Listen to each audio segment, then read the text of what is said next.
Iri Ji Ndị Igbo, popularly known as the New Yam Festival, is among the apex Igbo cultural celebration at the heart of Igbo harvest and Thanksgiving, celebrating the relentless industry of Igbo farmers and the crowning glory of all harvests, the yam. Recently, the Nzuko Ndị Ọzọ Nigeria has canvassed the uniform celebration of Iri Ji across Ala Igbo, both for those at home and in diaspora. Is a uniform Igbo celebration of New Yam Festival across Ala Igbo possible? This is the Eastern Eye. I am Alex Obodo.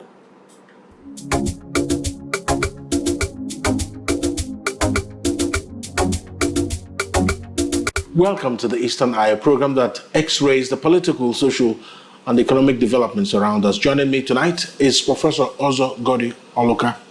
He's the Ike Oloka, I'm sorry about that. National President Nzuko Ndị Igbo. Sorry, I'm just mixing it up. Called the Ike.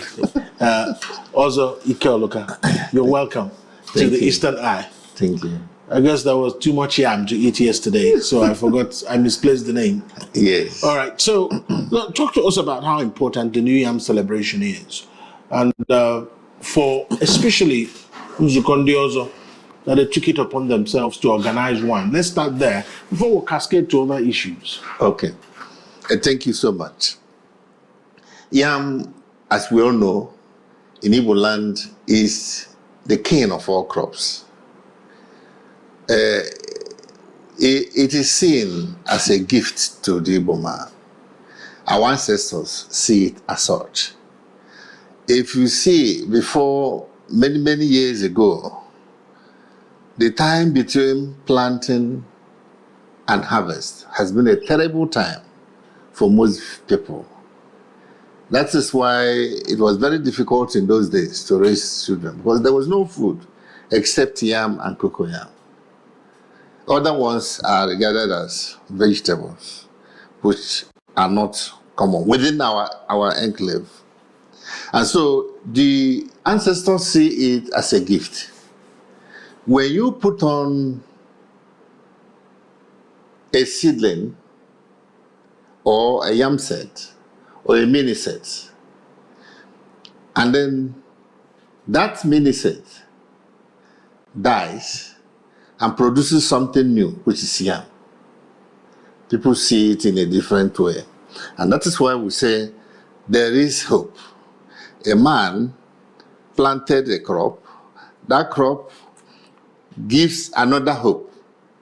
And so Iri Ji is seen as a hope for the Igbo man, as a thanksgiving for giving us that hope. We give thanks to God and our ancestors for giving us that hope, giving us new harvest, giving us health. In Igbo land, it is not a good thing for you to have planted your yam and before you harvest it, you die. So it is not a good death. And that is why we celebrate. We are happy that we have seen a new yam, just like somebody seeing a new year. And that is what makes new yam very important in our system. And there are a lot of significance on the importance of that. If you know that we said the cocoyam is for the woman and man, the yam is for the man. It represents muscular, it represents king, and yam as a king is celebrated. And then what is very important is it gives us hope for survival. Because if you have lived in the villages many years ago before the white man came up, it is difficult to survive between February or March, when the yams have been planted, to the time they are harvested. People keep eating small things, some eating things. And once there is new yam, there is hope that life is going to come back. Life has come back. And people will jubilate. That jubilation is giving thanks to God. And people from other faiths begin to think we are giving is fetish. There's nothing fetish about it.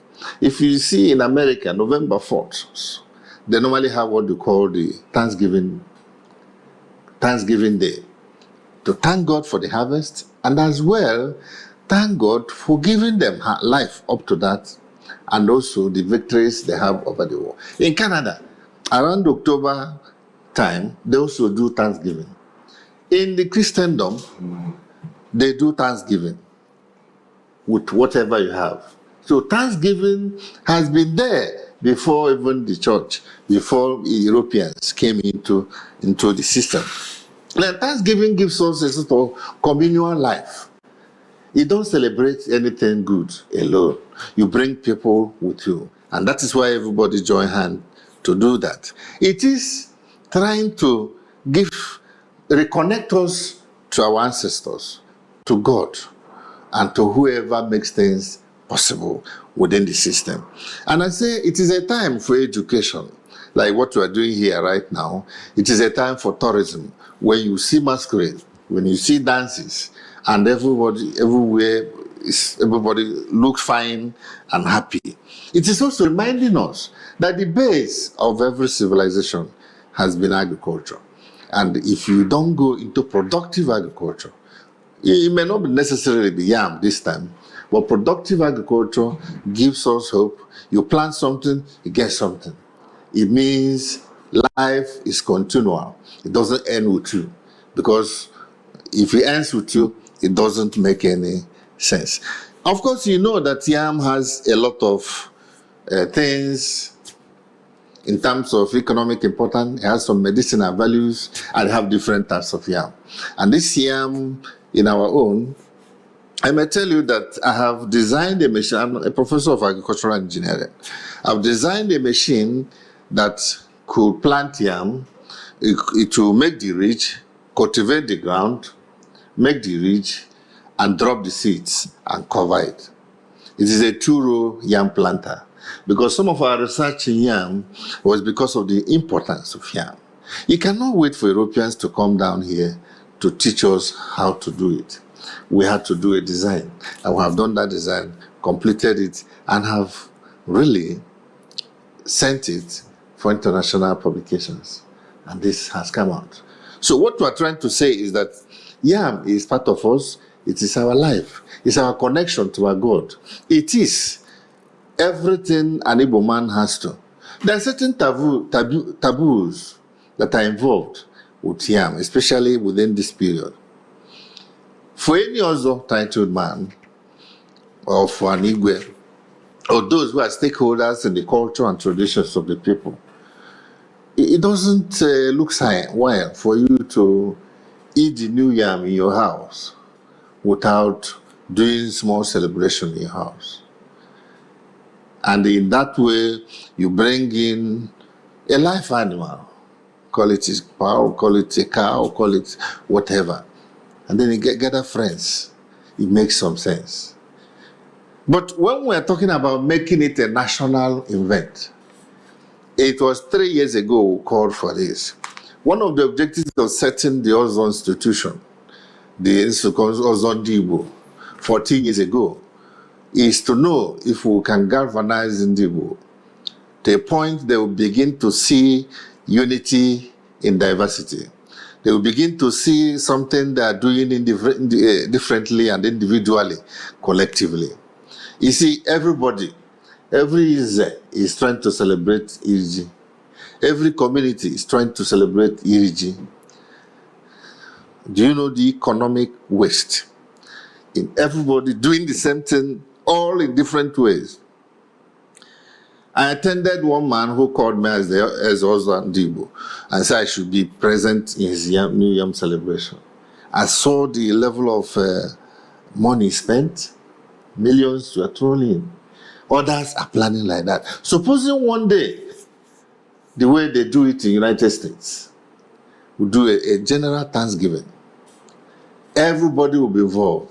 Those in the United States, those in Europe, those in China. Everybody will say, Ndị Igbo na-eri ji ọfụ. This is a remarkable identity that can give us a global image. And that's what we need.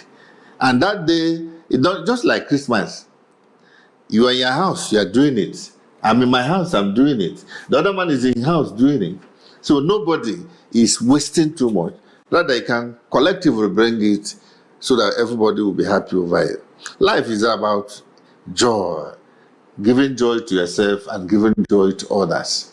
And in the process of doing that, you have to spend time. So that was why we are calling that the issue of individual celebrations, community celebration, should be dropped. And we have one collective day.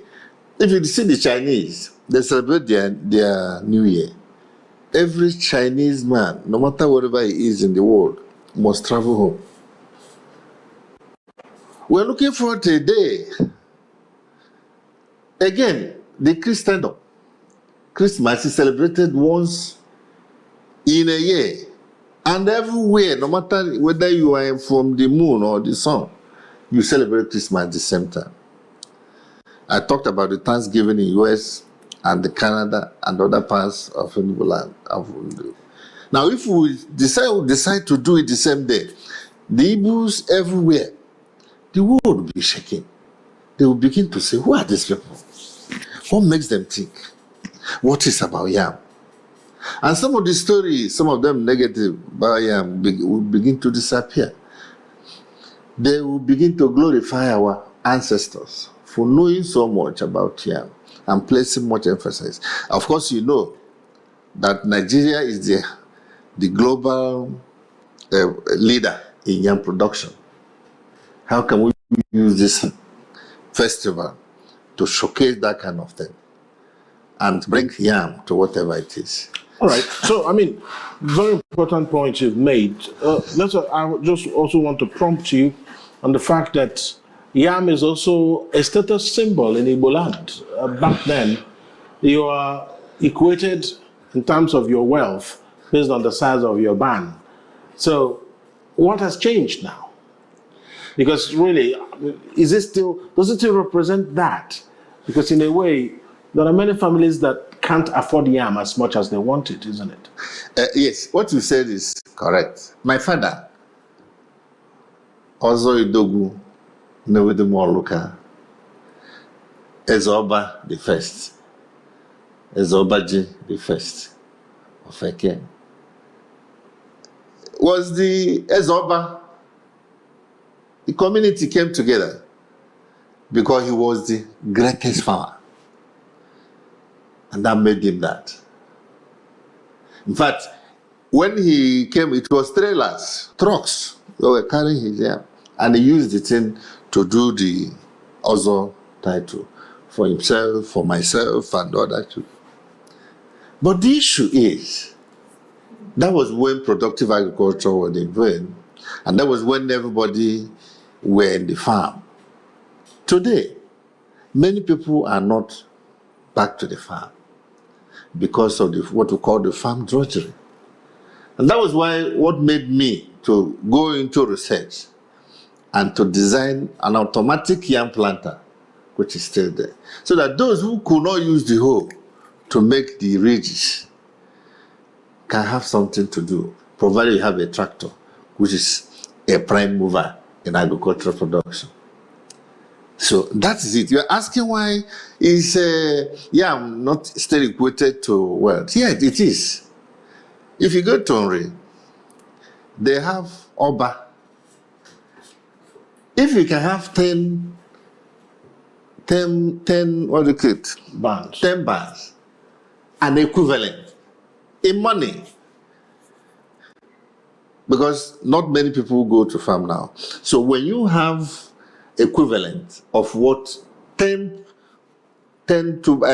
bands stand for, then you can get into that. Why do we use Yam? We said the Yam is the king of all crops. They revere Yam. Do you know that people don't just kick Yam anyhow in certain cultures? And it is even a taboo for you to cut a Yam, a new Yam germinating from the floor, to cut it from once they have planted Yam in the field. It is a taboo. It's an abomination to go and cut it off or go there and begin to remove it from the mounds. If you are caught, it's a dangerous thing because you are preventing life. You are promoting hunger. There is no hope Because when we hope to harvest what we have planted, there won't be hope. And because of you, you are starving everybody. So today, we're equating that issue of ban with money. How much money do you have? Are you in a productive economy? Not when you don't produce anything. This is why yam is still a measure of wealth. And that is why we have Ezeji in our own Kelito Ezoba. They have Ezoba 1, Ezoba 2.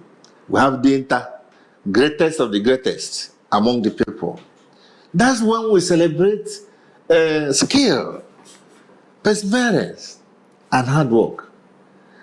Unlike today, somebody can just come up without our knowing a source of wealth. That's right. And but those days, and that is why one of the reasons we celebrate yam is because you cannot get yam without toiling for it. And it is showing our younger generation that if you work hard, you get results. And if you get results, you get to 10 bars, you get a title. If you get 10 packs of beans or banana, nobody's giving you anything. Because this is the cane of crop handed over by our ancestors, by God to our ancestors. Thank you. All right. I mean, thank you so much. And Nzuko Ọzọ Ndị Igbo, they organized the New Yam yesterday in Enugu here, and I saw lots of people gathered to be part of it. And what was also remarkable was that you had representation from all Igbo-speaking areas of southern Nigeria. So, I mean, how important was that to reflect the spread of Igbo nation? Thank you. You see, as I told you, 14 years ago, we formed the Nzuko Ndị Igbo. When I came back from Canada, 2006, I saw from Canada the importance of culture, how culture can play a vital role in your identity. I came back, I initiated myself into the Ozo Society. You must start somewhere, begin to change certain things. I brought all my things, was supporting it alone until people picked up interest in those. From that community, we went to the Igbo land. Now, today we have a very strong Ozo group. From Delta, from Rivers, from Imo, Anambra, Ebonyi, and all the parts. The most important thing is that we have now discovered that even in part of Kogi and Benue, certain Igbo elements who feel touched by yam and also by the title. So, when people were presenting papers yesterday from different parts, like Delta, the Okparazen was there, the Pete Edochie was there, you know, the Nollywood star, the many people, industrialists, Tennessee groups, can I mention them? Because the purpose is for them, we wanted to start from a small group. Those we know. The chairman of the State Traditional Rulers Council was there. Several Igwes were also in attendance. The purpose was, let's start in a small way. So that from this, if Ndozo can organize themselves together with Ndigwe, then we will realize that idea of having one day Igbos celebrating everything. Because every Ozo now know that we have one day in September. That's right. When we will celebrate. All right, but there's another important aspect that I want to raise with you, which is, of course, the rain patterns in the Igbo-speaking parts of southern Nigeria are not uniform.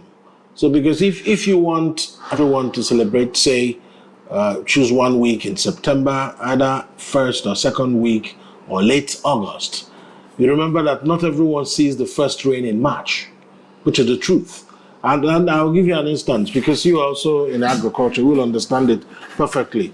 Like major parts of Enugu fall within the Guinea Savannah area, geographically speaking. If you move south, then you can find the Igbo and Iber belt slightly in the rainforest area.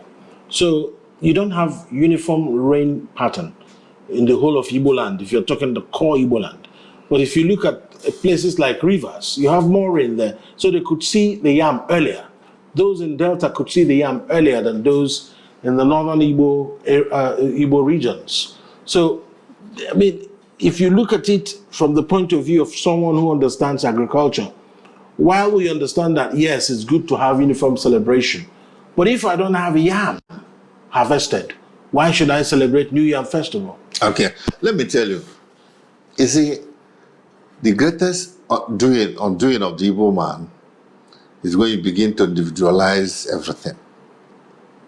That's why you say, hey, I must do it only when I see yam, my own compound. It's not like that. When the Muslims want to sight moon, only one person will sight the moon, and once they see the moon, whether you have never seen the moon from any other... But it looks like this analogy differs from... No, I'm coming. You see, I'm talking about unity. That's right. If, for example, you say in rivers, we have Igbos in rivers. An Igbo, that's what it is. We can come together and say, anywhere we see the first rain and we see the first yam, that is when we'll celebrate it. It doesn't matter. Because rivers is an Igbo. It's an Igbo land. Kogi and some part of it, Igbo land. Enugu, Igbo land.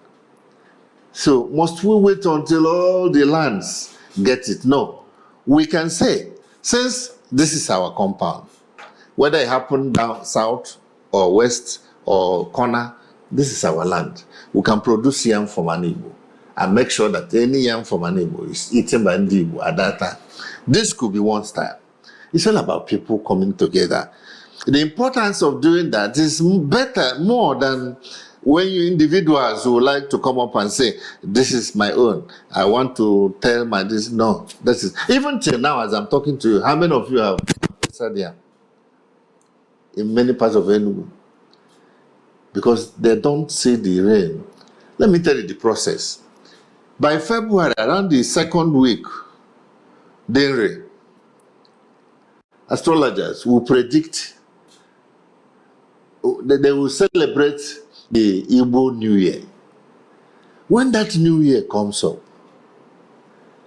the king or the Eze or the Igwe will now announce that Arofu have started. The New Year have started. If you follow us to go for the Iguaro, Ndibo, performed by the Eze, every other titled man and will go to it. There's that we produce yam colored in chalk, and then we hand over this yam to all the other, and then there's it.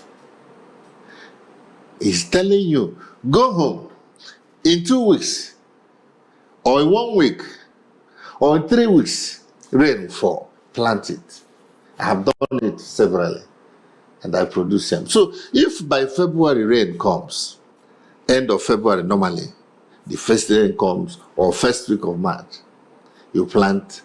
The yam has a space of about 6 months, or about that. If you put it, that's why the first one we normally have up here is about August. The earliest you can have yam around us here is late July or early August. So the import of what we're saying is that we don't even need to wait until everybody has gotten it. We can start from somewhere. As long as there is yam production in any part of Igbo land, that is an Igbo. Doesn't matter. So that is my own thinking in that suggestion.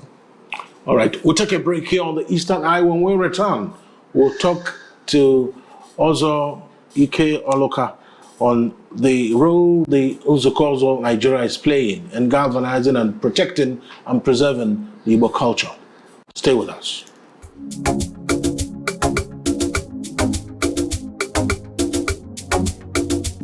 Welcome back to the Eastern Eye here on Afia TV, a program that x-rays the political, social, and economic developments around us. I still have in the studio with me Professor Ozo Ike Oloka. He is the National President of Nzuko Ndị Ọzọ Nigeria. Thank you so much for staying with us. Let's talk about Nzuko Ndị Ọzọ Nigeria. I mean, you've talked about. You've been here for over 10 years, is it? Yes. Yeah. So, I mean, how far-reaching is this organization? Okay, thank you so much. If you look at the history of Nigeria, Ndị Igbo have very clear, rich culture. But when the colonial masters from Britain came, they conquered the people. And one way to look relevant and have total conquer was to destroy the system that held them together. That was captured and things fall apart. And Achaba's things fall apart. All the strength that held the Igbo together as a people for one identity, as they were worship, were caught. And we could no longer go together. That was why he titled that book, Things Fall Apart. In fact, he thought he would have been arrested by the white men, but they did not. And that was why that book sold more than any other book, because he gave a total picture of what colonialists have done to their colonial, the countries they colonized. Apart from having political domination, military domination, they also have economic and religious domination. And once the people have captured their mind, changed the thinking pattern of a people, they have destroyed that people. And when Achebe, one of the most learned men we have, he said, things have fallen apart. That was the picture we saw ourselves. The center could not hold. There was an institution that used to control things, observe insanity, abominations in the land, and make sure that without police, army, or court, societies were running for thousands and thousands of years. You don't see a beggar on the street. And so, when they came, they decided to disrupt many things. The church took over, did what they have to do, but the other system was not getting better. Their value declined. Many people could not continue with the other. Anything tradition became fetish, because you have to give a dog a bad name in order to kill it. Everything traditional was so, even your name. You have to change your name to make sure they have a total control of you. Ikechukwu was changed to Sylvester. And that was why all these things continued. So when I traveled to Canada, I saw the relevance of culture. I saw how it can give you an identity. I saw that what our people are running away from, supposed to where we should be running to. I came back and initiated into the other society. I started picking it one by one. And after picking them together, I called prominent others around.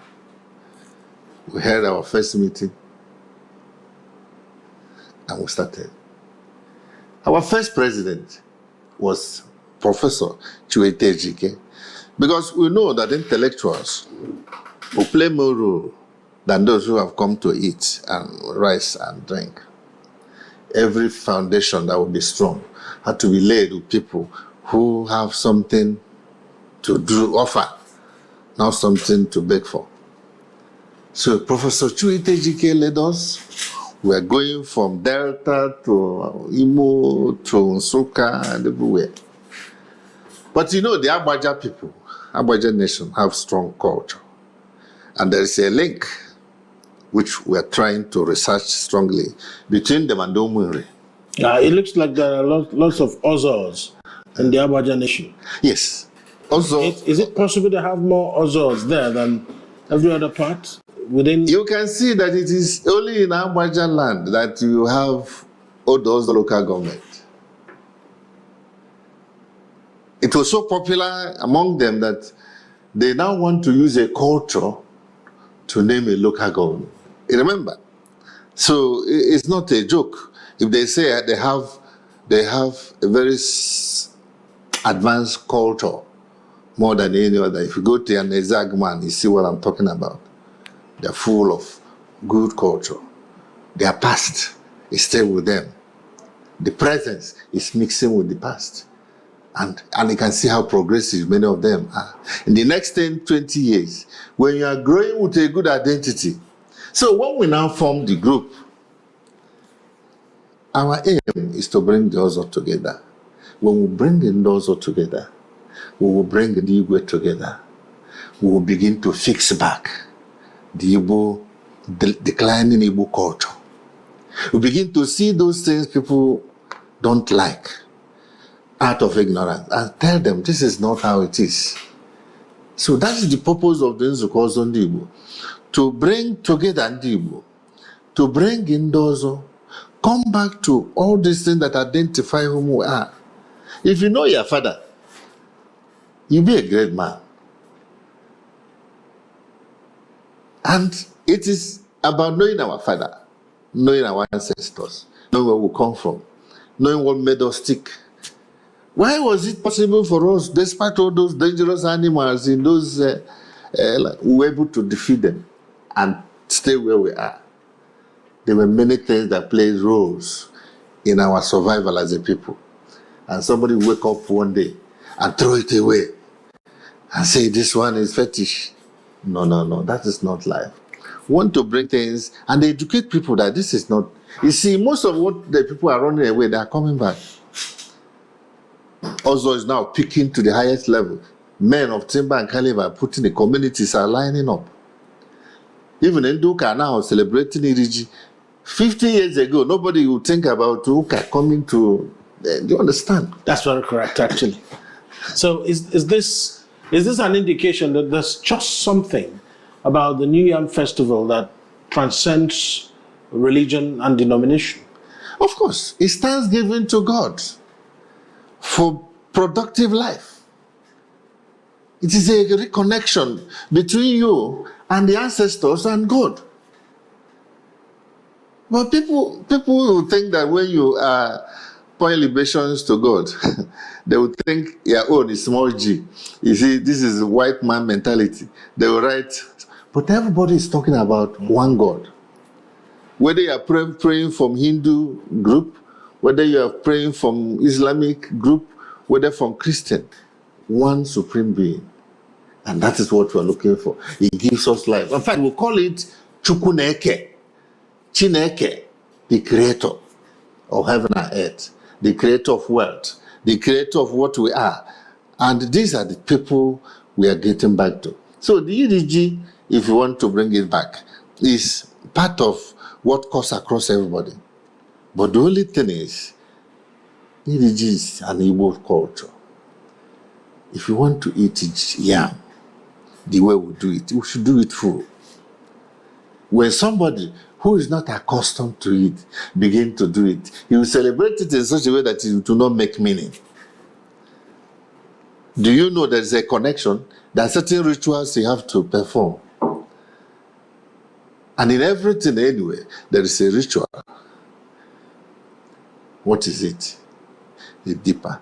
That is why it is better that those who have the culture, who know the culture, who are initiated into the culture, should be able to perform certain cultural duties. It is not something when an imported somebody will come and say, nah, come, I need Iri Ji. What are you eating? How is it?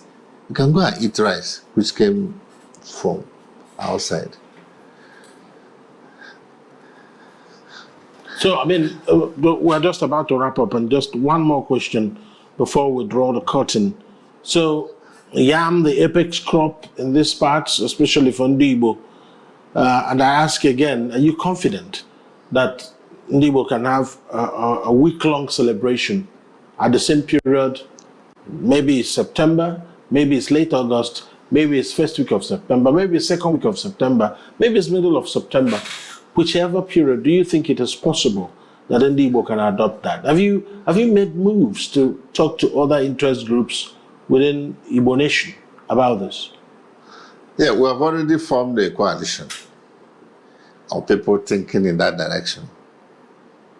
We are hopeful that when we get the critical mass to move forward, we'll come together. We'll call the church, we'll call Ndị Igbo, those who are important in what we're doing. We'll call them together. When everybody weighs the advantage of doing it one day.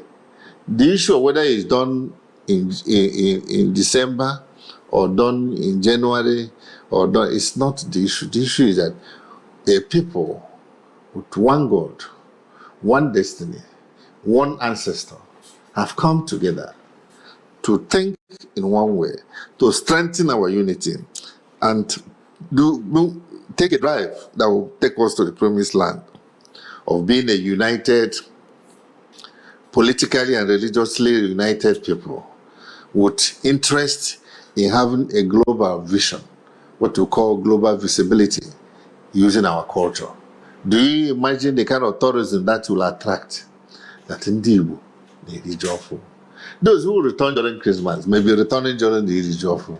Because Christmas becomes too crowded, air tickets too expensive. But if we do our own during this time, you see what's the aim. But is it too late to have it in December? No, I think this is what we're going to discuss. Yeah, because we don't want a situation it will affect the December activities. Yeah, I mean, just one more thought before I leave you, because if you look at how the Igbos behave at the end of the year, it looks like that's when all the things start tying up. Projects, that is an opportunistic setting. That season is very opportunistic. So you slide in everything, everybody is around. The more the merrier, that's how he said. Mm-hmm. So it's also another, I mean, somebody will be saying, but let me come. Is this saying we should do it in December? Let me even tell you. Yes. The issue of everybody trying to move around during Christmas time is a man-made thing. It wasn't there before the white man came. Who knows? Because there was nothing like Christmas before. Because our people were not converted. So, Iri Ji is our own way. In China, their New Year is what matters to them. And everybody migrates. What I'm trying to say is that while we have the Christmas in December, we can discuss to know whether we can accommodate the Iri Ji outside the December so that the Christmas celebration will still hold. Right. And our own cultural event, this is Iri Ji, will hold. And that is why the discussion has to be with every stakeholder, the traditional people, the Christians, the natives, Ndị Igwe, and then those. And whatever comes out of it becomes what you can start. Remember, the aim is to unify and unite our people. It is also to increase oneness. And these things are not what you just get by merely trying to say, we are not going to do it, or we're going to do it. Some people will say, I have to give yam to the, what do you call it? That we have to, first of all, celebrate their own before they come out. Sometimes it doesn't follow, because whatever we agree, we have agreed. Whatever we have decided not to, that remains rejected. I think that's a good place to leave it. I have to thank you so much. Professor Ozo Ike Oluka is the National President of Nzuko Ndị Ọzọ Nigeria. Thank you for taking to us tonight on the Eastern Eye. Thank you. Thank you. And that's the Eastern Eye for tonight. We'll be here tomorrow, same time, for another edition of the program. Until then, my name is Alex Obodo. Good night.